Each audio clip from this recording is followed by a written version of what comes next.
College bunk में बड़ा मज़ा आता था क्योंकि क्या उसमें भी यूनिटी करनी पड़ती है। कॉलेज बंक करने के लिए भी आपको सबको कन्विंस करना पड़ता है, तो वो भी एक आर्ट है कि सबको मनाओ कि भाई आज बंक करेगी। तो वो आर्ट भी आपको आनी चाहिए। फ्यूचर में वो भी हेल्प करती है। आज हमें तो कर रही है। आज हम लोगों के बीच जाते हैं। मेरा काम ही क्या है, लोगों को समझना, किसानों को और यूथ को समझना, उनको कन्विंस करना कि भाई ये बात सही है, इसके लिए आप लड़ो। फनी मोमेंट तो एक क्या है कि हमारा एक दोस्त था, उसका नाम भी सेम था, मेरी बैच में था।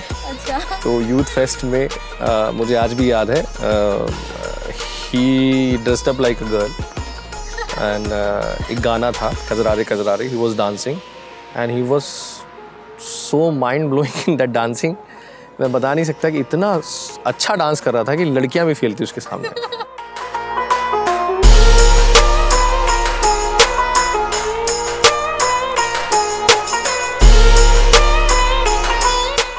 Hello everyone, I welcome you to LNCT alumni podcast Samvaad पुराने साथियों के साथ। So today we have Rahul Raj sir with us, who is a very famous farmer activist. So hello sir, I welcome you to our podcast. Sir, how are you feeling? इतने सालों बाद वापस से college आकर आपको कैसा feel हो रहा है? एक तो आपका बहुत धन्यवाद, आपने बुलाया। दूसरा, जब आप आते हो तो मैं अभी गेट से आ रहा था तो वो पूरी पुरानी मेमोरीज जो है ना वो एकदम याद आ जाती है। आपका पहला दिन कॉलेज का, क्योंकि वो गेट वही था, वो मंदिर के पास वाला, जहाँ से हम लोग आते हैं। तो पहले दिन की सारी बातें, और रास्ते में जब कल बात हुई कि यहाँ आना है, तो कल से वो सारी बातें दिमाग में चलने लगती हैं। हाँ, कि भाई कौन कौन क्या क्या हमने किया 4 साल में, क्या क्या हुआ। तो बहुत अच्छी फीलिंग है, एक नॉस्टैल्जिक फीलिंग है कि आप इतने साल बाद अपने कॉलेज में आते हो और वो भी आपको एक मौका मिल रहा है कॉलेज में आके अपने बारे में बात करने का। मतलब ऐसा कभी सोचा नहीं था कि जब हम पढ़ते थे कि हमारे कॉलेज में कभी ऐसा पॉडकास्ट जैसा कोई चीज़ होगा। 8-10 साल हो गए सर आपको आए हुए। 2012 से मेरे ख्याल से आज 12 और 10। सर आपने कभी दोबारा विजिट किया कॉलेज का जब आपने पास आउट किया उसके एक बार एलुमनी जब से ये चालू हुआ था, तो फर्स्ट टाइम जब मीटिंग हुई थी तो उस समय आया था। सर आपके पैशन और प्रोफेशन को आपसे बेहतर मेरे को नहीं लगता कि कोई और बता पाएगा। तो सर आप अपने पैशन और प्रोफेशन के बारे में हमारे ऑडियंस को कुछ बताइए। ये प्रोफेशन एज सच ये एक सोशल वर्क का काम है। हम लोग छोटे से कस्बे से आते हैं, तो वहाँ पे खेती किसानी एक मुख्य विषय है। हाँ सर। और उस बैकग्राउंड से आके भोपाल हमारे लिए एक बड़ा शहर था, क्योंकि पहले हम लोगों ने, जब हम used to prepare for AIEEE and IIT JEE उस समय होता था, तो पहला शहर जो मैंने अपनी लाइफ में देखा वो कोटा था। कोटा के बाद भोपाल अब Tier 2 टाउन में आता है, लेकिन हमारे लिए एक बड़ा शहर था। यहाँ आना, पढ़ना, लिखना, नौकरी करना, उसके बाद लाइफ में एक के बाद एक इंसिडेंट्स ऐसे होते जाते हैं कि आप अपनी लाइफ में डिसाइड कुछ और करते हो and you and up doing something else. तो ऐसा ही काम हुआ। पैशन है, आप जब तक आप अपने काम से प्यार नहीं करते तब तक आप उस काम को लगनशीलता से नहीं कर सकते। तो I enjoy what I am doing. Sir जितना मैं आपके बारे में जान पाई आपके सोशल मीडिया के थ्रू और सारी चीज़ों के थ्रू, तो मेरे को ये पता चला कि आप कहीं ना कहीं किसानों और युवाओं के की आवाज़ बनते हैं। तो सर आप हमारे ऑडियंस को बताइए सर कि आप उनकी हेल्प कैसे कर रहे हैं। देखिए, हम लोग क्या है कि जो किसान संगठन होते हैं, ऑर्गेनाइजेशंस होते हैं, जैसे आपने अभी रिसेंट टाइम में देखा, सबसे बड़ा उदाहरण था दिल्ली में बड़ा आंदोलन हुआ। हाँ सर। तो ऐसा कोई भी इशू जो अगेंस्ट द फार्मर्स है या उनके हितों के अधिकारों के विरोध है, तो उसके विरोध करने के लिए हम लोग अपने ऑर्गेनाइजेशन में अलग अलग जगह जाके अवेयरनेस करते हैं। और ऐसा ही नहीं है कि हम केवल आंदोलन ही करते हैं, हम रचनात्मक काम भी करते हैं। लाइक लोगों को मोटिवेट करना कि जैसे कोई नींबू की फसल लगाता है, तो उसे कौन सा प्रकार लगाना चाहिए, उसमें क्या क्या बीमारियां आ सकती हैं। तो हर चीज़ जो खेती से संबंधित है, किसान अपना क्या उपज उगा रहा है, वहाँ से लेके वो क्या बेचने जा रहा है, उसमें क्या समस्याएं आ रही हैं। जैसे कई बार मंडी में तुलाई की समस्याएं आती हैं, खाद बीज की समस्याएं आती हैं। तो हर उस चीज़ के लिए कोई लड़ने वाला होना चाहिए। मैंने कॉलेज के टाइम पे राम मनोहर लोहिया जी को बहुत पढ़ा है, वो बड़े एक विचारक थे, और गांधी जी को पढ़ा। तो लोहिया जी कहते थे कि अगर सड़क सूनी हो जाए तो सदन आवारा हो जाएगी। तो सड़क से सदन तक की एक लड़ाई होती है। हम जब कॉलेज में होते हैं तो हमें इतना ज़रा नहीं लगता है कि हमारी लाइफ में पॉलिटिक्स का या गवर्नमेंट का क्या फ़र्क पड़ता है, लेकिन इंडिया में हर व्यक्ति के जीवन में राजनीति का और राजनेता जो संसद और विधानसभाओं में निर्णय लेते हैं उसका प्रभाव पड़ता है। तो जो लोग राजनीति में हैं वो पॉलिसी बनाते हैं, और जनता पे जो वो पॉलिसी थोपते हैं, तो उस पॉलिसी में अगर कुछ गलत है तो उसके लिए आवाज़ उठाने के लिए कुछ प्रेशर ग्रुप्स चाहिए होते हैं। तो बेसिकली उस प्रेशर ग्रुप का काम हम लोग करते हैं, और ऐसी कोई भी चीज़ जो किसान के हित में नहीं है उसका विरोध करते हैं। पहले किसान को बताते हैं कि भाई देखो ये इससे अपना ये नुकसान कनेक्टेड रहना तो बहुत जरूरी है ना। तो हम घूमते हैं, अलग अलग रिस्पॉन्सिबिलिटीज़ होती है, पूरा एक ऑर्गेनाइजेशनल स्ट्रक्चर होता है जैसे पॉलिटिकल पार्टीज़ का होता है या किसी NGO का होता है। तो हम लोग का ट्रेड यूनियन है, ट्रेड यूनियन के हिसाब से हम लोग अलग अलग जिम्मेदारियां हैं, अलग अलग राज्यों की है। मेरे पास नेशनल लेवल की जिम्मेदारी है, तो हम अलग अलग स्टेट्स में घूमते हैं और एक अच्छा एक्सपोजर है। हम पूरे देश में घूम के अलग अलग, जैसे अपन यहाँ इलायची खाते हैं, अपना इलायची नहीं होती। तो जब तक आप साउथ में नहीं जाओगे आप देख नहीं पाओगे इलायची का पेड़ कैसा होता है। तो वो सारी नॉलेज भी आपको रखनी पड़ती है। You continuously need to upgrade your knowledge. हाँ बिल्कुल, नॉलेज इज एवरीथिंग। आप अपग्रेड नहीं करोगे अपने आप को तो आप कैसे बता दोगे। आप उदाहरण के तौर पे इंटरव्यू ले रहे हो, आप ही कुछ पूछ लो खेती का और मुझे नहीं पता है, तो ऐसा नहीं होता है कि हमारे यहाँ नहीं होता है तो हमें पता नहीं होना चाहिए। जब इंजीनियरिंग की हम पढ़ाई हम करते हैं तो हर आदमी, अब जैसे मैं कंप्यूटर साइंस का स्टूडेंट हूँ, तो उस समय C++ जावा आई थी, लेकिन उसके बाद की सारी लैंग्वेज हमें कंपनी में जाके सीखनी पड़ती है। तो आपको अपनी नॉलेज को अपग्रेड करना पड़ता है और मेन काम हम लोग का यही होता है कि कोई भी चीज़ जो है उसमें उनके हक और अधिकार की लड़ाई लड़ना और उनसे संवाद करके क्या बेहतर हो सकता है खेती किसानी के लिए, वो हम करते रहते हैं। तो ऑडियंस, मैं आप सभी को बता देना चाहती हूँ कि सर ने बीटेक किया था computer science and engineering branch से, हमारे कॉलेज से, और फिर सर ने JLIT JP ग्रुप दिल्ली में नेटवर्क इंजीनियर के पोस्ट पर काम किया और सर ने ऑयल इंफ्रास्ट्रक्चर मुंबई में भी अपना योगदान दिया है। तो सर CSE ब्रांच से बीटेक करने के बाद आपने इतना ज़्यादा चेंज, मतलब बहुत ज़्यादा ट्रैक चेंज हो गया आपका, और वो भी जॉब आपने किया, फिर आपने जॉब भी छोड़ दी। तो सर इस चीज़ के पीछे रीज़न क्या था? क्या रीज़न था आपको जॉब में वो किक नहीं मिल रहा था क्या सर? क्या होता है ना, मतलब ये सब ना कॉलेज से स्टार्ट होता है। मतलब मेरी लाइफ में it's a very interesting story. जब मैं फर्स्ट ईयर में पढ़ता था तो मैंने आपको बताया हम लोग बैकग्राउंड खेती किसानी का था। तो फर्स्ट ईयर में जब मैं पढ़ता था तो मैं कमला पार्क पे रहता था, फर्स्ट और सेकंड ईयर, और थर्ड ईयर फाइनल ईयर में मेरा एक दोस्त था, good friend of mine, Yogesh Gawande, he is in TCS these days.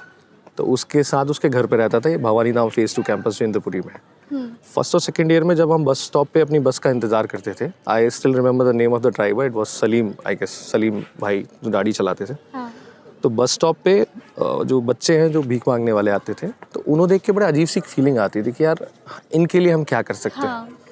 फिर वैसा ही सोशल कॉकस बना जो छोटे शहरों से या गरीब ग्रामीण कस्बे से जो दोस्त हमारे बने, उनके साथ भी यही बात चलती थी कि यार देखो अपन कितने फॉर्चुनेट हैं। सर इन सब चीज़ों को देखते सब लोग हैं, बट उस चीज़ पे एक्शन सब लोग नहीं ले पाते। वही मैं आपको बता रहा हूँ, तो वो back of the mind thought चला जाता है। लेकिन जब आप एक सामान्य परिवार से आते हैं तो आपके मन में एक भाव होता है कि यार पढ़ना है, नौकरी करना है।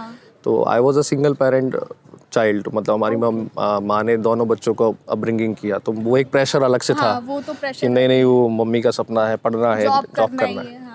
तो फाइनल ईयर में हम लोग आते हैं तो I didn't got a job. अब ये भी बड़ी इंटरेस्टिंग बात है, बच्चों को समझ में आएगी कि तब जाके पता चलता है कि 10th में 60% नहीं थे तो TCS में सिलेक्शन नहीं होगा। And I was so frustrated और दुखी भी बहुत था कि भाई अब मेरे सारे दोस्त TCS में जा रहे थे और उस समय बल्क कैंपस TCS के होते थे। और बड़ा दुखी मन था, अब क्या करें। तो लाइफ में ना चीज़ें, मैंने कहा ना हम क्या प्लान करते हैं वैसा नहीं होता। फिर सिंटेल आई, सिंटेल कंपनी में मैंने बहुत भारी मन से दिया, मैंने कहा अब इसमें तो मेरे कोई दोस्त जा नहीं रहे। तो उसके बाद आई गॉट एन अपॉर्चुनिटी, मेरे एक रिलेटिव थे, उन्होंने बताया कि JP ग्रुप का जो आपने बोला, उसमें JLIT उनकी एक विंग है जो उनके पूरे पावर प्लांट्स में और उनके इंडस्ट्रीज़ में नेटवर्किंग का काम संभालते। और मेरी जो फाइनल ईयर में इंडस्ट्रियल ट्रेनिंग हुई थी गेल कैंपस में, गेल इंडिया लिमिटेड में, वो मेरा नेटवर्किंग का हुआ था। तो वो वैकेंसी निकली पेपर में, मैंने उसके लिए अप्लाई किया। इस तरह से अप्लाई करके 3 बार मेरा इंटरव्यू हुआ। 3 बार इंटरव्यू होने पे मुझे JLIT में जॉब मिला। पैकेज TCS का 3.14 था और जहाँ मेरी जॉब नहीं लगी थी और जहाँ मेरी लगी वहाँ 4.8 का पैकेज था। तो लाइफ आपको धीरे धीरे अलग अलग ले जाती है। वहाँ से जब मैं जॉब कर रहा था, जो उसका भी बड़ा इंटरेस्टिंग स्टोरी है, आगे बात करेंगे उस पर। तो वहाँ जॉब करते करते मुझे हमारे लोकल उस समय जो MP थे उनके बेटे का इलेक्शन था और आई गेस उस समय निर्भया कांड हुआ था।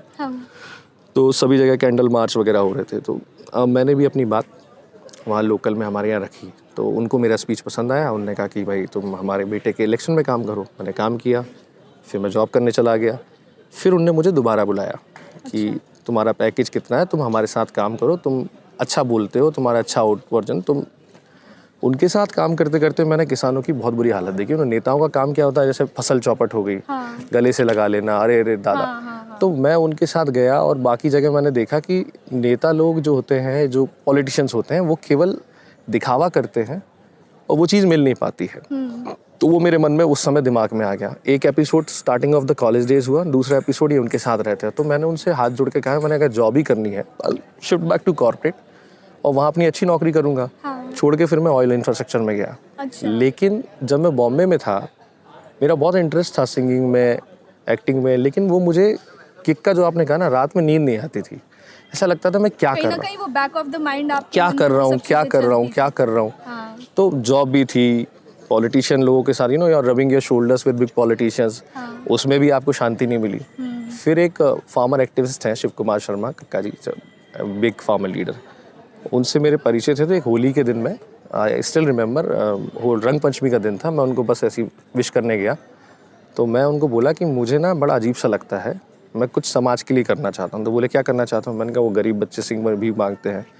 तब तक मैं इंटायर स्टेट ट्रैवल कर चुका था पॉलिटिशियंस के साथ। तो मैंने कहा भाई वो आदिवासी है, यहाँ है, ये सब लोगों का कुछ तो करूँ। तो उन्होंने कहा ये जितने लोगों की तुम बात कर रहे हो, ये सब किसान, भाई गाँव में किसान और मजदूर रहते हैं। हाँ।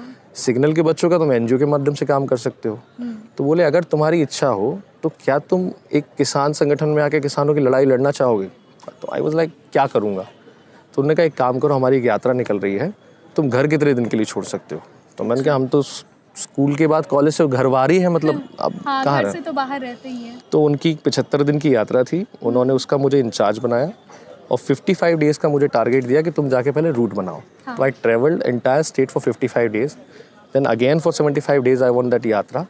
उस समय मुझे जो कनेक्शन किसानों का मिला, जो उनसे प्यार मिला, जो मतलब मैंने उनसे बातें कही, जितना उनसे मुझे रिस्पॉन्स मिला, तो सडनली मुझे लगने लगा कि I am meant for this. That kind of हाँ, man. तो मुझे अच्छे से नींद आई और आज भी टिल डेट मुझे बहुत अच्छा लगता है। तो जो सुकून मैं ढूंढ रहा था अपनी लाइफ में कि एक ना मिशन होता है, हाँ। तो I made my life a mission कि नहीं यार मुझे किसानों के लिए काम करना है और बिल्कुल अनबायस्ड होकर करना है। सही को सही कहना है, गलत को गलत कहना है। This is how the journey started and I ended up becoming a farmer sir, leader. तो आपने जब इंजीनियरिंग परस्यू करने का सोचा था, तो वो आपका खुद का डिसीजन था या फिर आपने जैसे बताया कि घर पे मैं सिंगल पेरेंट का चाइल्ड हूँ, तो कहीं ना कहीं वो भी एक प्रेशर होता है कि नहीं मेरे को इंजीनियर बनना है, नहीं तो डॉक्टर बनना है, तो कहीं वो था नहीं, या असल में क्या होता है ना, हम भोपाल में बैठे हैं हाँ। और जितना छोटी जगह होती है ना, उतना एक्सपोजर कम होता है। तो हमारे पास ऑप्शन ही ये थे कि अगर कॉमर्स लिया है तो इंदौर जाना है, बीकॉम करना है, और अगर आपने मैथ्स लिया है तो आपको AIEEE JEE की तैयारी करना है और इंजीनियरिंग करना है। तो ऐसा नहीं था कि घर वालों ने थोपा था, it was my own choice कि भाई मुझे क्या करना है। तो मुझे लगा भाई बीकॉम नहीं कर सकता, मुझे कॉमर्स में नहीं जाना, मैं मैथ्स में चला गया। उसके बाद जो सीक्वेंस ऑफ इवेंट्स हुए लाइफ में, उसकी वजह से आज मैं जो काम है वो कर रहा हूँ। Sir that's great. सर, तो जैसे एक होता है ना, हम जितना मैं जानती हूँ इंडियन पेरेंट्स को, दे आर लाइक कि मेरे बच्चे का जॉब लग जाए और देन वो अगर सेटल हो जाए तो मैं खुश हूँ। तो सर, जब आप अपना ये डिसीज़न अपने पेरेंट्स के सामने रखने गए कि नहीं मेरे को जॉब नहीं करना, मेरे को लोगों के लिए काम करना है, तो सर उनका क्या रिएक्शन था? सडनली देखिए, किसी भी पेरेंट्स के लिए बड़ा शॉकिंग होता है कि आप जॉब कर रहे हो या फिर आप किसी बड़े लोगों के साथ हो, तो भी आप अर्न कर रहे हो, लेकिन सडनली आपने जॉब छोड़ दी, आप किसानों के लिए काम करने लगे, तो भी आपको आपके लाइवलीहुड के लिए पैसा चाहिए। तो वो उनको कन्विंस करना थोड़ा कठिन था, but I was fortunate enough to convince my mom कि मैं इस काम के लिए बना हूँ और मेरे परिवार का ही सपोर्ट मुझे बहुत रहा है जो मैं यहाँ कर पाया, क्योंकि पैतृक खेती थी, ननिहाल था हमारा वहाँ से, तो उन सब ने सपोर्ट किया। बाद में लाइवलीहुड के लिए I started a small business, क्योंकि समय इतना नहीं मिलता है। तो मेरा बस इतना मिशन था कि भाई मुझे मेरी गाड़ी में डीजल डलाने का पैसा होना चाहिए, मैं अपना रेंट पे कर पाऊँ और मैं अपना भोजन पानी कर पाऊँ। तो वो कंफर्टेबली करने के लिए मैंने एक छोटा सा बिजनेस स्टार्ट किया और उससे फिर घर वालों को भरोसा हुआ कि नहीं हाँ ये अपना कर लेगा। तो this is how things were manage. तो सर, एक होता है ना कि लाइक आप किसी इस ऐसे फील्ड में हो जहाँ पे आपको इनसिक्योरिटीज़ होती होगी स्टार्टिंग में, जब आप इनसिक्योरिटीज़ इन द सेंस कि लाइक फाइनेंशियली हो सकता है, या फिर कि आपके अगर लाख लोग चाहने वाले बनते हैं ना, तो उसमें से 1000 लोग जो होते हैं वो हेट करने वाले भी बनते हैं। तो कभी आपने वो चीज़ फेस किया कि हाँ ऐसा लगा हो कि नहीं यार बस मेरे को ये नहीं करना था? नहीं, ऐसा नहीं। देखिए क्या होता है, जब भी आप कोई अच्छा काम करते हो तो अच्छे काम के विरोधी बहुत होते हैं। आप हम लोग जो काम करते हैं उसमें सरकार से सीधी लड़ाई होती है। मतलब हम लोग कोई सत्ता विरोधी नहीं है, हम लोग पॉलिसी विरोधी है। मतलब हम व्यवस्था परिवर्तन की बात करते हैं कि सत्ता कोई भी नहीं, जैसे रामचरितमानस में लिखा है ना कि कोई नृप हो हमें कहानी। तो राजा कौन है वो विषय नहीं है, विषय ये है कि राजा से हम क्या ले सकते हैं, क्या इनपुट। तो वो उसमें जाहिर सी बात है जो सरकार में होता है वो कहेगा कि ये हमारे विरोधी हैं, और जो विपक्ष में होगा ये तो हमारे हैं। तो वो अल्टा पल्टी चलती रहती है। लेकिन इसमें मैं ऐसा मानता हूँ कि आपकी अगर कहीं भी कोई लोग क्रिटिसिज्म कर रहे हैं या लोग आपके बारे में कुछ कह रहे हैं, तो आप चर्चा में इसलिए हो क्योंकि आप कुछ कर रहे हो। घर पे बैठे व्यक्ति के बारे में कोई चर्चा नहीं होती। और जब लाइफ में आप आगे बढ़ते हो तो जाहिर सी बात है लोग आपसे ईर्ष्या भी रखेंगे, द्वेष भी रखेंगे। तो लोग, मेरा ऐसा मानना है, चाहे बिजनेस हो, चाहे आपका पॉलिटिक्स हो, चाहे आपका सोशल वर्क हो, चाहे कोई भी फील्ड अदर देन जॉब हो, और इवन जॉब में भी इट्स लाइक जे होता है ना, जे आप टॉप से चालू करते हैं, फिर आप एकदम नीचे आते हैं, और नीचे आके फिर आप वापस ऊपर जाते हैं। तो वो जो नीचे वाला पॉइंट होता है ना, जो ब्रेकिंग पॉइंट होता है, तो वो ब्रेकिंग पॉइंट में अगर आप ब्रेक हो गए तो मामला खत्म हो जाता है। जैसे कि मुझे याद है, शायद अलीबाबा के जो ओनर हैं alibaba.com के, उन्होंने कहा था कि today is tough, tomorrow is much more tougher, but day after tomorrow you will succeed, but too many people leaves or die on tomorrow only. तो आज कठिन है, कल और कठिन होगा, मगर परसों आप सफल जरूर हो जाओगे। लेकिन दिक्कत क्या है कि कल तक आदमी सर्वाइव ही नहीं करता है। तो मैंने कहा ना, जो जे होता है वो जे के नीचे पॉइंट के ब्रेकिंग पॉइंट सबकी लाइफ में आएगा। आप भी जब कॉलेज से पास आउट हो जाओगे, जॉब करोगे, तो सबकी लाइफ में एक पॉइंट आता है कि आपको लगता है सब कुछ छोड़ दो, हमसे नहीं हो पाएगा। तो वो एक मोमेंट पे जब आप खड़े रहते हो ना, तो आपका कितना ही क्रिटिसिज्म हो, कितनी ही आलोचना हो, लोग आपके बारे में जो कहें, आपको अपने ऊपर विश्वास होना चाहिए कि मैं अच्छा काम कर रहा हूँ। कहीं ना कहीं सेल्फ ट्रस्ट बहुत ज़रूरी है, सेल्फ कॉन्फिडेंस भी ज़रूरी है। आपके केस में तो और ज़्यादा सर, क्योंकि आपने एक जॉब छोड़ा। सर, जॉब में आपको कोई प्रॉब्लम हो रही थी? नहीं, कभी कोई प्रॉब्लम नहीं। मतलब इनफैक्ट मैं अगर बताऊं तो जो बच्चे क्योंकि कॉलेज के सुन रहे हैं, तो जॉब ना, हमको जॉब मिलती है, हमें ऐसा लगता है कि हम बहुत सारी किताबें पढ़ रहे हैं। हम कॉम्पिटिटिव एग्ज़ाम की जो तैयारी करते हैं ना, उसके लिए पढ़ाई लिखाई के एक अलग विषय है। लेकिन जो जॉब लगती है वो आपकी डिग्री के आधार पे नहीं लगती है, वो लगती है आपके टैलेंट के बेसिस पे।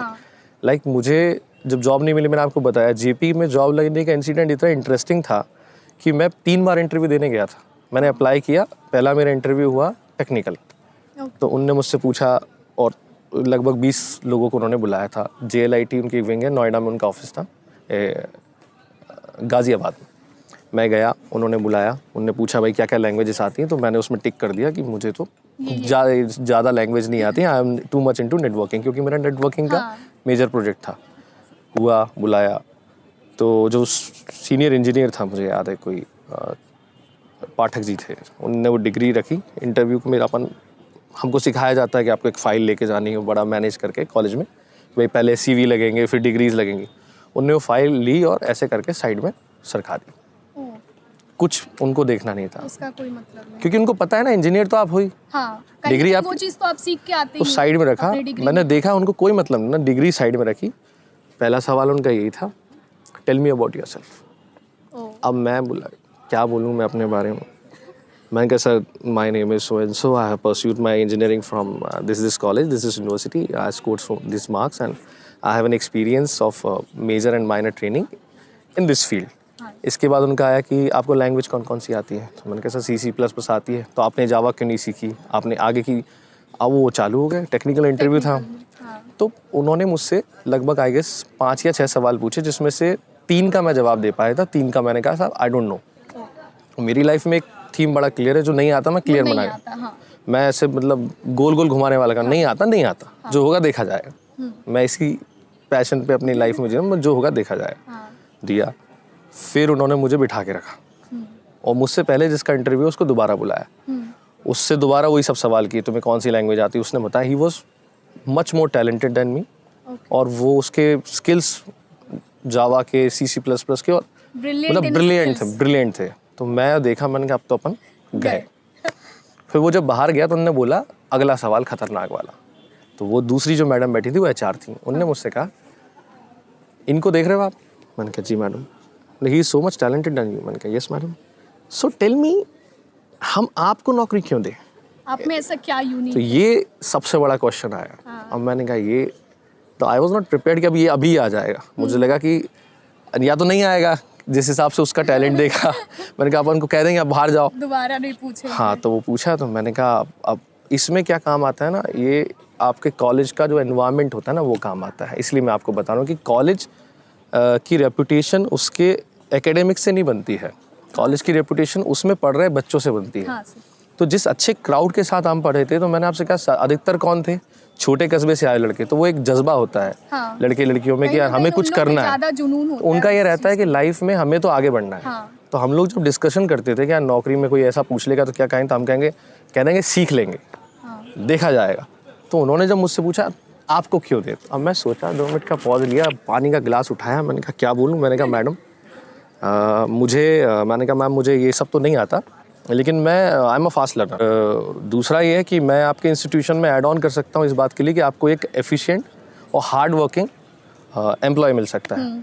तो बोले ऐसा कैसे? मैंने कहा मैम आप मुझे सिखाओगे, मैं सीखूंगा, आप जो काम बताओगे करूंगा।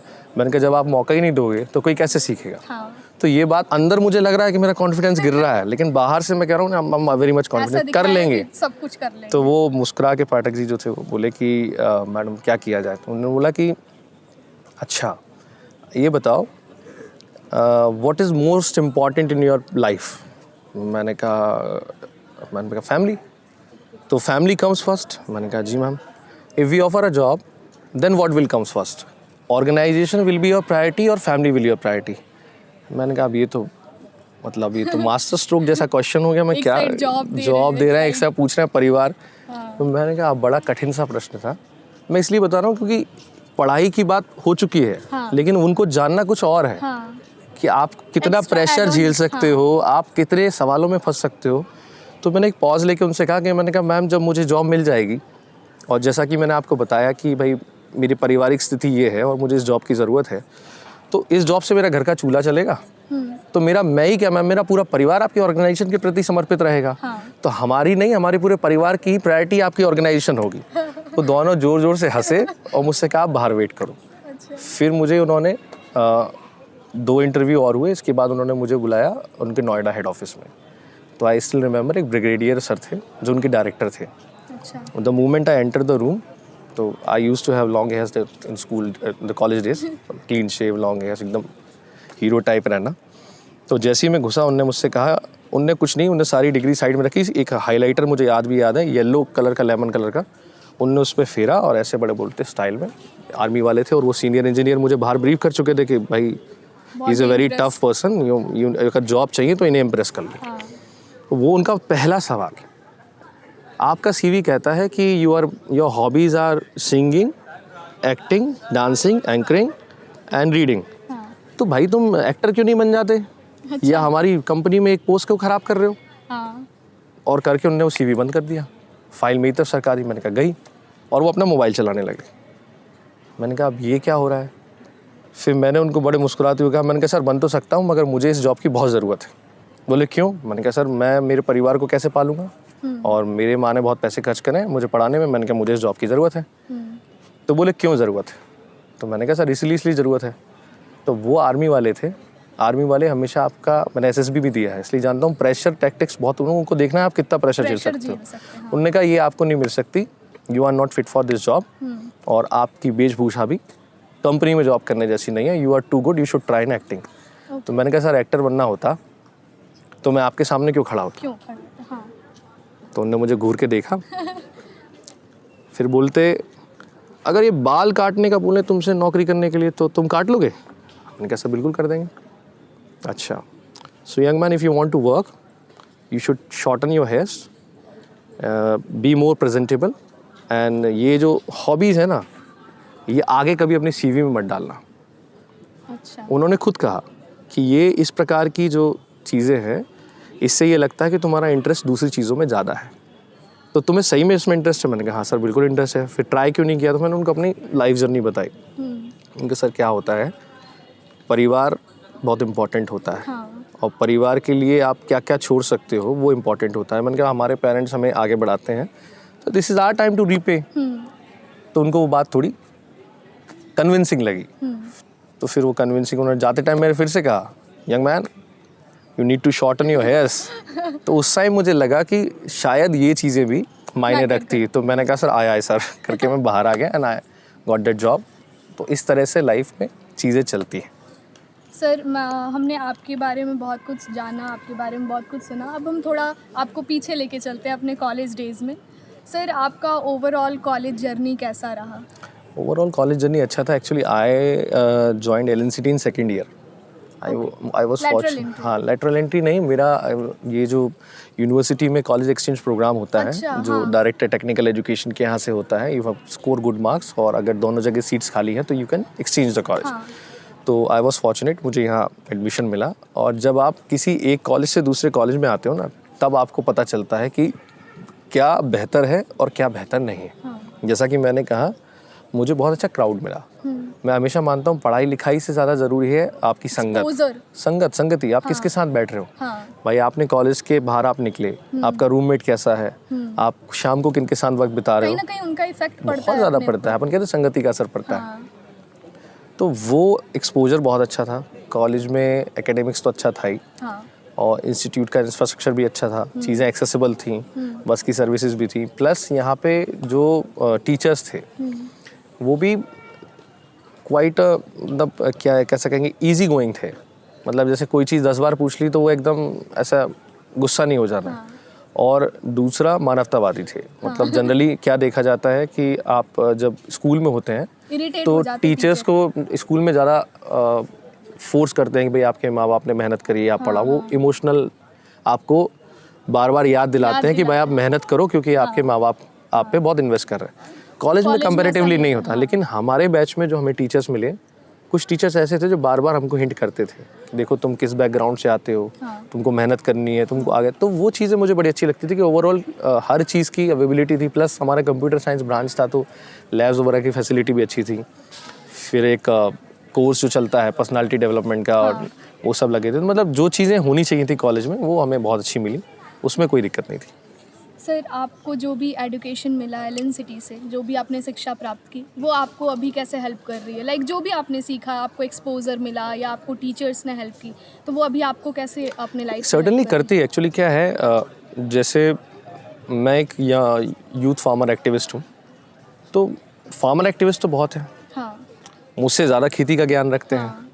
लेकिन मुझे वो एक एज जिसे आप कहते हैं ना, एड ऑन, वो क्यों मिल जाता है? Because I am an educated person, I am an engineer, I have command on both the languages. तो ये चीज़ कम आती है जब आप टीवी डिबेट में जाते हो।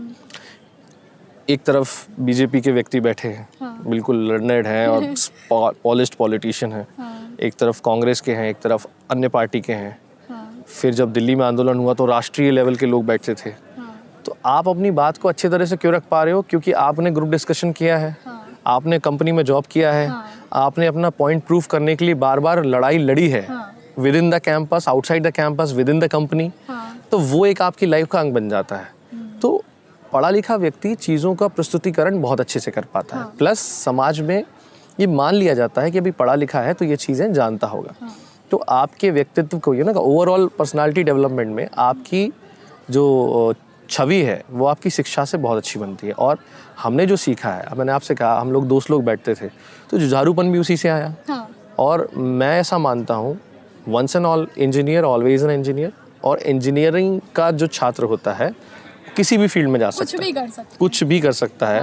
आप एक्टिंग में देख लो, बहुत सारे अच्छे एक्टर्स हैं जो इंजीनियर हैं। आप पॉलिटिशियंस देख लो, इंजीनियर हैं। आप ब्यूरोक्रेट्स देख लो, इंजीनियर हैं। और इंजीनियरिंग में मैंने एक चीज़ देखी, आप किसी भी इंजीनियर से मिल लो, चाहे वो ब्यूरोक्रेट हो, चाहे वो पॉलिटिशियन हो, चाहे वो एक्टर हो, चाहे वो समाज सेवा में हो, चाहे वो बिजनेसमैन हो, उसकी जो एक स्पिरिट होती है ना इंजीनियरिंग की, देख लेंगे, कर लेंगे। तो वो जो एटीट्यूड में आ जाता है वो चीज़ आपको बहुत लाइफ में काम आती है। तो मैं मेरी डिग्री को हमेशा, आप जैसे कई जगह होता है, विदिशा मेरा कार्य क्षेत्र है, तो विदिशा में SATI विदिशा है। तो जनरली छोटी जगह में लोग इंजीनियरिंग के बारे में इतना नहीं जानते, लेकिन अब क्योंकि SATI वहाँ सालों से है तो वो लोग इंजीनियरिंग के बारे में जानते हैं। अब वहाँ जाओ तो पूछते हैं, अच्छा आपने इंजीनियरिंग करी है, कहाँ से करी है? तो पहला सवाल तो ये होता है कि आपने क्या किया है। जब आप बताते हो डिग्री, तो फिर दूसरा सवाल होता है कॉलेज। तो कॉलेज में भी मुझे सरप्राइजिंग था, वो कहते थे अच्छा LNCT मेन से किया है क्या? तो वो फिर एक अच्छी फीलिंग देता है, हाँ मैंने मेन से किया है। क्योंकि ऐसा नहीं है, कॉलेज के संस्थान सब अच्छे, लेकिन वो जो एज था वो हमेशा मिला। और उस समय क्या था ना, जिस समय हम लोगों ने एडमिशन लिया था उस समय एजुकेशन पॉलिसी में चेंजेस हुए थे और लगभग 150 कॉलेजेस भोपाल में खुल गए थे इंजीनियरिंग के। अच्छा। मतलब ऐसा हो गया था माहौल कि आप ऐसे पत्थर भी मारोगे तो इंजीनियर को लगेगा भोपाल में। तो उस समय एक अच्छे कॉलेज में पढ़ने का जो फील है वो उस बैच में पढ़ने वाले हम जैसे लोग ही समझ सकते हैं। कि जब आप एक चाय की दुकान पे खड़े हो और आप बता रहे हो कहाँ से पढ़े हो, तो कोई कह रहा है कि हम MNIT से पढ़े हैं, कोई कह रहा है ओरिएंटल से पढ़े हैं, कोई कह रहा है LNCT से पढ़े हैं। तो 3-4 कॉलेजेस की जो छवि थी उसमें प्राइवेट में सबसे टॉप पे हमारे LNCT का था, और गवर्नमेंट में जाहिर सी बात है MNIT का था। तो वो फ़ायदा हमेशा मिला और आज भी मिलता है। आज भी जब आप सामाजिक जीवन में हो, तो मैं भोपाल ही रहता हूँ, तो परिवार यहाँ रहता है, तो आना जाना है, तो उस कारण से आप जब किसी को बताते हो कहाँ से पढ़े हो तो इम्प्रेशन अच्छा देता है। और एक क्रेडिबल इंस्टीट्यूट से पढ़ के आपकी भी एक क्रेडिबिलिटी मार्केट में अच्छी होती है। देखिए, आपको एक बार मिलने में कोई पूरी तरह नहीं जान लेगा, लेकिन आपने क्या शिक्षा ली और कहाँ से ली है वो आपके बारे में एक पहला इंप्रेशन तो छोड़ ही देता है। हाँ। सर, आप अपने टाइम में कैसे स्टूडेंट रहे हैं अपने क्लास में? मतलब लाइक एक होता है ना टॉपर वाला, एक होता है बैक बेंचर वाला, एक होता है मीडियोकर वाला, जो दोनों काम करते हैं, पढ़ते भी हैं और एंजॉय भी करते हैं। मैं टॉपर तो कभी नहीं रहा। मेरा मेन मानना ये था कि मैंने कभी भी, मतलब क्योंकि मेरी माँ कुछ शिक्षक रही हैं, और मेरी हमेशा उनसे इस बात पे बहस होती थी कि मार्क्स होते हैं ना, अंक से व्यक्ति के नॉलेज का आकलन नहीं करना चाहिए। कि अगर किसी बच्चे के नंबर कम है तो आपका उसको कम नॉलेज होगा। मैंने आपको बताया, नौकरी लगती है डिग्री के बेसिस पे नहीं, आपके नॉलेज के बेसिस पे, आपके पैशन क्या है, मतलब आप अदर देन एकेडमिक्स क्या क्या कर सकते हो, कंपनी में क्या ऐड ऑन कर सकते हो, और लाइफ में भी वही होता है। तो मेरा फोकस हमेशा यह था कि मैं इंजीनियरिंग इसलिए कर रहा हूँ कि मुझे इंजीनियरिंग करनी है और मुझे इससे वो सारी चीज़ें सीखनी है जो मुझे आनी चाहिए। वो मैंने सीखा, और बैक बेंचर भी रहे, मिडिल बेंचर भी रहे, फ्रंट बेंचर कभी इसलिए नहीं रहे क्योंकि फ्रंट में बैठो तो सवाल सारा सीधा आप ही से होना है। सवाल फर्स्ट बेंच। तो इंटरेस्टिंग जर्नी थी, और उसमें मतलब जो सीटिंग अरेंजमेंट हमारे टाइम पे था तो वो एक क्या कहें हम, थिएटर स्टाइल का था। अच्छा, ऐसा स्टेप बाय स्टेप वाला था। अब कैसा है मुझे नहीं पता, अभी भी है सर। वो स्टेप बाय मेन बिल्डिंग में आप जाओगे तो जो जैसे आप एंटर होते हो, तो इधर इसी ब्रांच लगती थी और सामने कांच के हमारी ब्रांच लगती थी। तो थिएटर स्टाइल में नीचे सीट होती थी। तो उसमें 2-4 ही रो थे, आगे बैठो पीछे बैठो फ़र्क नहीं पड़ता। लेकिन बाद में जब फाइनल ईयर में आए, उधर शिफ्ट हुए, तो उसमें फिर वो रोज़ लंबी थी। तो पीछे बैठने का एड ऑन ये मिल जाता है कि आप, कई बार क्या होता है ना, अब इंजीनियरिंग के स्टूडेंट हैं, बैठे हैं, पेड़ दिख गया तो ख्याल कहीं चले गए। तो मेरा क्या था कि मुझे लिखने का और पढ़ने का बहुत शौक था। तो जो थोड़ा बहुत लिखने पढ़ने वाले होते हैं वो कई बार अपनी अपनी दिमाग में लगे रहते हैं, मान लो कोई थॉट्स में चले जाते हैं। तो वो इसलिए मुझे ऐसा लगता था कि आज ज़्यादा आगे बैठने में कहीं चला गया तो ये दोबारा पूछेंगे कहाँ थे हम, तो बड़ी दिक्कत हो जाएगी। तो और उसमें फिर क्या होता है ना, देखो, फ्रंट बेंचर अलग टाइप के दोस्त होते हैं, मिडिल बेंचर अलग टाइप के दोस्त होते हैं, तो अलग ही लेवल। तो वो एक्सपीरियंस भी मुझे लिए ज़रूरी था। मेरा क्या है, शुरू से हॉबी ज़्यादा से ज़्यादा लोगों से मिलो, उनके बारे में जानो। तो I enjoyed being a back bencher also and middle bencher, front bencher नहीं था, स्पष्ट बात।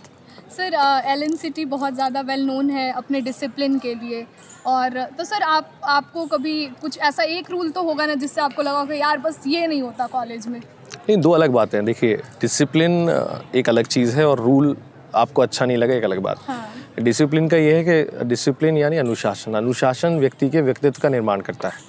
अगर आदमी लाइफ में अनुशासित नहीं है तो वो जीवन में कुछ नहीं कर सकता। क्या है, आपको, अगर आप सुबह उठ के 5 बजे जाते हो घूमने, या आप जिम जाते हो, या आप रीडिंग की आपको हैबिट है, तो आप समय किल करने के बजाय, टाइम किल करने के बजाय, बर्बाद करने के बजाय कुछ क्रियान्वित कर रहे हो तो आप अनुशासित हो। अनुशासन से आपके लाइफ में जो है ना, पेशेंस जो है, धैर्य आता है।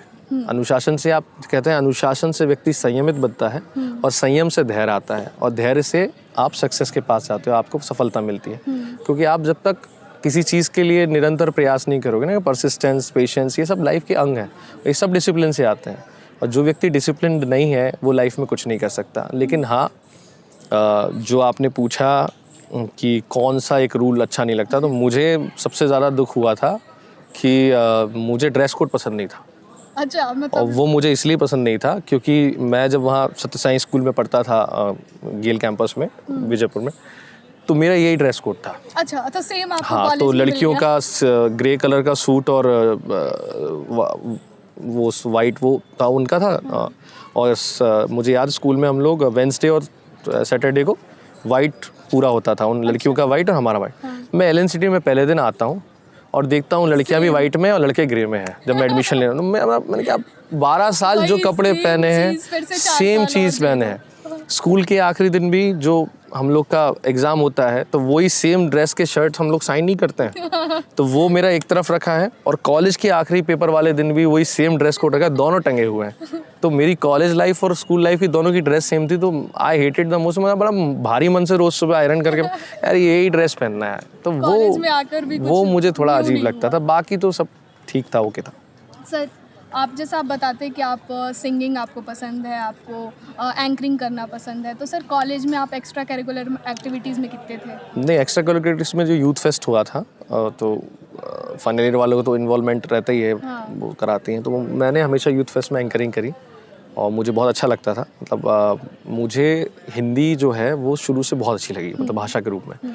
और 12th में मेरा सब्जेक्ट भी हिंदी था। अच्छा। तो मतलब मेरे अधिकतर दोस्त फिजिकल एजुकेशन में थे, बाकी कुछ कंप्यूटर्स में थे, ऑप्शन रहता था। लेकिन मैंने हिंदी ऑप्ट की थी और मैं, मेरे ख्याल से मुझे आज भी याद है, मेरे स्कूल में पूरे बैच में 2 लड़के और सारी लड़कियाँ थी। अच्छा, हिंदी में सारे लड़के बड़े बोलते थे तू हिंदी में है, हम लोग स्पोर्ट्स में है। तो मुझे स्पोर्ट्स में उतना ज़्यादा, मैं बैडमिंटन खेला, मुझे बहुत क्रिकेट भी खेला, लेकिन मुझे उतनी रुचि नहीं आई। आई वाज लाइक चेस में मुझे इंटरेस्ट आता था, इंडोर गेम्स में, और बाकी लिखने पढ़ने में तो हिंदी से मुझे बड़ा लगाव था। तो एंकरिंग का मौका मिलता था तो होस्टिंग करते थे। और मुझे शुरू से ये अच्छा लगता था कि क्योंकि एक होस्ट जो होता है वो पब्लिक का ना मन बांध के रखता है। तो आप में अगर वो कला है कि आप पब्लिक को बांध के रख पाते हो तो बड़ा अच्छा लगता है।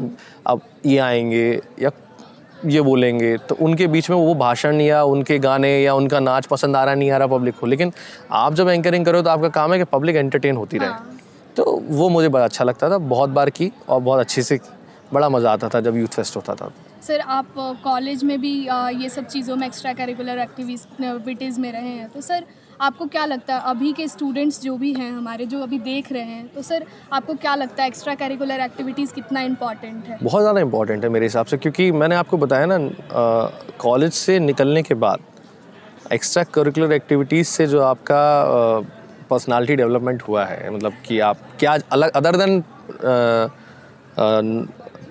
थ्योरेटिकल नॉलेज, आपके पास क्या एक्सपीरियंस है वही काम आता है। देखिए अगर आप जैसे एंकरिंग की बात हो गई या ग्रुप डिस्कशन पैनल का हो गया या मान लो डिबेट कंपटीशन हो गया, अगर आपने इन सब में पार्टिसिपेट किया है तो आपके अंदर की वो हेजिटेशन जा चुकी है, सेल्फ कॉन्फिडेंस भी जा चुकी है। अब आपने कभी इन सब चीज़ों में पार्टिसिपेट नहीं किया, सडनली जैसे मैंने अपना बताया इंटरव्यू में ऐसे क्वेश्चंस आ गए, तो अब आपके फ्रैक्शन ऑफ सेकेंड्स में मिलियंस ऑफ थॉट्स आ जाते हैं, तो आप उसमें फंबल कर जाओगे। लेकिन अगर आपको आदत है ब्लंटली बोलने की, कॉन्फिडेंटली खड़े रहने की, देखिए बच्चों के लिए मैं यही कहूँगा कि जब आपका इंटरव्यूअर जो होता है वो आपका इंटरव्यू लेता है तो वो आपके टॉप टू बॉटम बहुत अच्छे से ऑब्जर्व करता है। आप कैसे एंटर हुए, आप कैसे बैठे, मैंने आपको बताया, मतलब उन्होंने बाल तक पे नॉलेज, तो हर चीज़ पे वो अपनी आपकी एक्सेस करता है। तो वो तो आपका पढ़ाई का पार्ट नहीं है ना। तो अगर आप एक्स्ट्रा करिकुलर एक्टिविटीज़ में, तो सबसे बड़ा कारण क्या होता है, ये जो बच्चे आजकल हम देखते हैं डिप्रेशन का शिकार हो जाते हैं। तो जब आपका पढ़ाई में डिप्रेशन आ गया, नंबर कम आ गया, या कॉलेज लाइफ में रिलेशनशिप्स के भी बहुत डिप्रेशन होते हैं, तो उससे निकलने के लिए सबसे अच्छा तरीका है कि आप अपना माइंड कहीं और डाइवर्ट करें। स्पोर्ट्स में जो एक्टिविटीज़ होती है एक्स्ट्रा करिकुलर, उसमें ध्यान दें, कल्चरल एक्टिविटीज़ में ध्यान दें। तो अपने लाइफ को ना मैनेज करने का तरीका आना चाहिए, और एक्स्ट्रा करिकुलर एक्टिविटीज़ ही आपके अंदर का जो हेजिटेशन है, जो झिझक है, उसे निकालते हैं। जब आप एक पोडियम पे खड़े होते हैं और सामने आपकी पब्लिक होती है तो आपको 1-2 बार डर लगता है, ऐसा नहीं है संसार में जो कभी नहीं डरा। हम भी डरे हैं जब पहली बार आप माइक पकड़ते हो, चाहे स्कूल में पकड़े हो। भाई हमने स्कूल में भी एंकरिंग करी, कॉलेज में करी, अलग बात है, लेकिन स्कूल में भी जब पहली बार पकड़ी और पूरा ऑडिटोरियम भरा है, 2-4 हज़ार बच्चे बैठे हैं, तो लगता है। तो वो आपके अंदर का कैसे दूर होगा? वो तब दूर होगा जब आप बार बार उस प्रैक्टिस में जाएं। तो एक्स्ट्रा करिकुलर एक्टिविटीज़ बहुत इंपॉर्टेंट हैं और मैं तो सजेस्ट करूँगा सब बच्चों को वॉलंटरीली उन चीज़ में पार्टिसिपेट करना चाहिए। सर ये अगर हम कॉलेज की बात कर रहे हैं और अपने दोस्तों को मिस कर दें तो फिर ये अच्छी बात नहीं है। तो सर आप अपने दोस्तों के कुछ ऐसे किस्से जो आप यहाँ पे शेयर करना चाहोगे, जो फ़नी मोमेंट्स हो गए, या कभी ऐसा जो आप डिप्रेशन में चले जा रहे हो और फिर आपके दोस्त बोल रहे हैं नहीं यार हो जाएगा। नहीं, फ़नी मोमेंट तो एक क्या है कि मतलब हमारा एक दोस्त था, उसका नाम भी सेम था, मेरी बैच में था। अच्छा। तो यूथ फेस्ट में मुझे आज भी याद है, he dressed up like a girl and एक गाना था Kajrare Kajrare, he was dancing and he was so mind blowing in that dancing. मैं बता नहीं सकता कि इतना अच्छा डांस कर रहा था कि लड़कियां भी फेल थी उसके सामने और हम सब हंसे जा रहे हैं। उनका song was कजरारे कजरारे and he was dancing और सर चढ़ रहे हैं स्टेज पे और बंद करा रहे, गाना बंद करो, किसने लगाया। मतलब वो पार्ट था, मतलब उसने पार्टिसिपेट किया था उसमें, डांसिंग का था, अलग अलग बैच के लोगों का डांस करना था। बट जिस तो लेवल पे डांस कर वो रहे थे, अब अनाउंस किया कि भाई सीएससी ब्रांच से ये डांस करने आएंगे। तो वो डांस करने आता है and he is dressed up like a girl and dancing उन कजरारे कजरारे, पूरी पब्लिक हंसे जा रही और जो एचओडी है वो चढ़ के उसको खींच रहे हैं तू उतर, उसको चिल्ला रहे हैं तू गाना बंद कर। वो लाइफ का सबसे फनी मोमेंट था और वो बहुत अच्छी शाम हुई थी। मतलब मेरे ख्याल से मैं सेकंड ईयर या थर्ड ईयर में था तब आए थे। सर क्लास बंक किया कभी? क्या है, इंजीनियरिंग में तो ये मिस नहीं कर देखिए सकते क्या होता है ना, मेरा आप खुल के बोल सकते हैं क्योंकि आप तो आपका नहीं वो वाली बात नहीं। देखिए क्या है, मेरा ऐसा मानना है लाइफ में हर चीज़ आदमी को ट्राई करनी चाहिए। हाँ। क्योंकि मन में ना ऐसा मलाल नहीं होना चाहिए कि यार मैंने ऐसा नहीं किया। हाँ। और कॉलेज बंक में बड़ा मज़ा आता था क्योंकि क्या उसमें भी यूनिटी करनी पड़ती है। कॉलेज बंक करने के लिए भी आपको सबको कन्विंस करना पड़ता है। तो वो भी एक आर्ट है कि सबको मनाओ कि भाई आज बंक करेगी। तो वो आर्ट भी आपको आनी चाहिए। फ्यूचर में वो भी हेल्प करती है। आज हमें तो कर रही है। आज हम लोगों के बीच जाते हैं, मेरा काम ही क्या है, लोगों को समझना, किसानों को और यूथ को समझना, उनको कन्विंस करना कि भाई ये बात सही है, इसके लिए आप लड़ो। तो कन्विंसिंग पावर भी डेवलप होता है। क्या कॉलेज लाइफ में जो भी छोटे छोटे इंसिडेंट्स होते हैं वो हमें लगता है क्यों हो रहे हैं, लेकिन वो आपकी पर्सनालिटी को एनहांस करने के लिए ही होते हैं। और मुझे ऐसा लगता है कि व्यक्ति को अपने जीवन में जो उसे समझ में आता है वह चीज़ ट्राई करके देखना चाहिए। हिट एंड ट्रायल से लाइफ में बहुत सारी चीज़ें सीखी जा सकती है। सर अब हम लोग एक रैपिड फायर राउंड रखेंगे जिसमें मैं आपसे एक वर्ड या एक सेंटेंस बोलूँगी और उसका जवाब आपको जो एक वर्ड आपके मन में सबसे पहले क्लिक होता है या एक सेंटेंस जो सबसे पहले क्लिक होता है वो आपको बोलना है। Overall LNCT journey. Nice. The canteen food. Quite good. Favourite spot of LNCT. Favourite spot of LNCT. वो मैकेनिकल के सामने ग्राउंड के पीछे एक पेड़ है वहाँ पे। सर क्यों, वहाँ पे कुछ ऐसी मेमोरी? नहीं, वो एक्चुअली क्या था कि सीएससी में लड़कियाँ ज़्यादा होती थी। हाँ, तो कॉलेज में नहीं है। और मैकेनिकल वालों की तो वो सब फिर वो गैंग डिस्कशन वहाँ होता था, वो किसको क्या कौन क्या है, तो वो वहाँ खुल के कह नहीं पाते थे। तो हमारे जो दोस्ती थी तो वो कैंटीन में, मुझे याद है गुप्ता जी की कॉफ़ी की दुकान थी, तो उसमें हम लोग सब कॉफ़ी पीते थे। कॉफ़ी पी के फिर वहाँ जाते थे, फिर वो सब बातचीत करते। तो दो डिस्कशन पॉइंट थे वो, और दूसरा फेवरेट पॉइंट था दूसरे वाले गेट के बाहर जो टपरा है समोसे वाला, वो। सर फेवरेट प्रोफेसर जो आपको अभी भी याद है? यूपीएस सर, ऐसे ही उनका, हाँ आई गेस यही उनका सही नाम। कॉलेज फ्रेंड्स के बारे में क्या कहना चाहेंगे? कॉलेज में मेरे दोस्त, मतलब जैसे तो सब दोस्त होते हैं, अच्छे दोस्त बने, मगर एक आकाश नामदेव हमारे दोस्त हैं जो अभी शायद तहसीलदार हैं, जबलपुर में पोस्टेड हैं, सिहोरा में। और एक जो मैंने बताया योगेश कावंडे, वो टीसीएस में है। ये मेरे बड़े अच्छे दो दोस्त रहे। योगेश कावंडे मेरी बैच में था, मतलब ब्रांच में था, आकाश ए सेक्शन में था।